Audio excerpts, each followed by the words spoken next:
בפרשת בראשית נכתב שהקדוש ברוך הוא ברא את האדם בצלם אלוהים.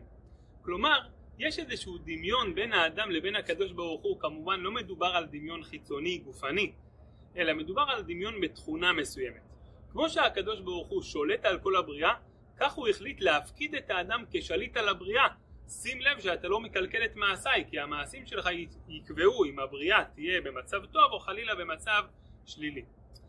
אם האדם הוא כל כך משמעותי בבריאה, יש מקום לשאול, האם האדם גם היה שותף ביצירת העולם?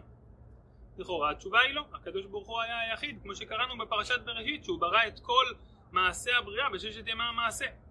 אבל המסתכל בפרשת נוח בצורה עמקנית מבין שזה שונה לגמרי.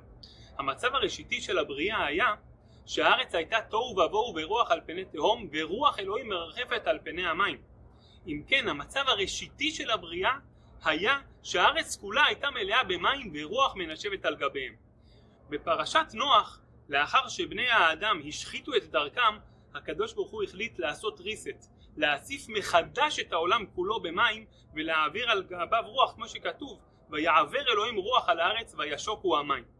רק נוח ומשפחתו יחד עם כל החי מכל בשר נשארו בטבע, ולאחר שהטבע נחה והמים יבשו, נוח מוציא את כל החיים, את כל החיות שנמצאים בתוך הטבע, ומשחרר אותן על גבי האדמה. במעשה הזה שנוח עושה, הוא בעצם הופך להיות יוצר, יחד עם הקדוש ברוך הוא כמובן, חלק מהיוצרים, היוצר של הבריאה, ובכך בעצם האחריות של נוח, האחריות שלנו, צאצאיו, בני האדם, הופכת להיות גדולה הרבה יותר, כי לא רק שאנחנו מופקדים על הבריאה, אלא גם לאדם, נוח, היה גם שותפות ביצירה שלה. שיהיה בהצלחה לכולם.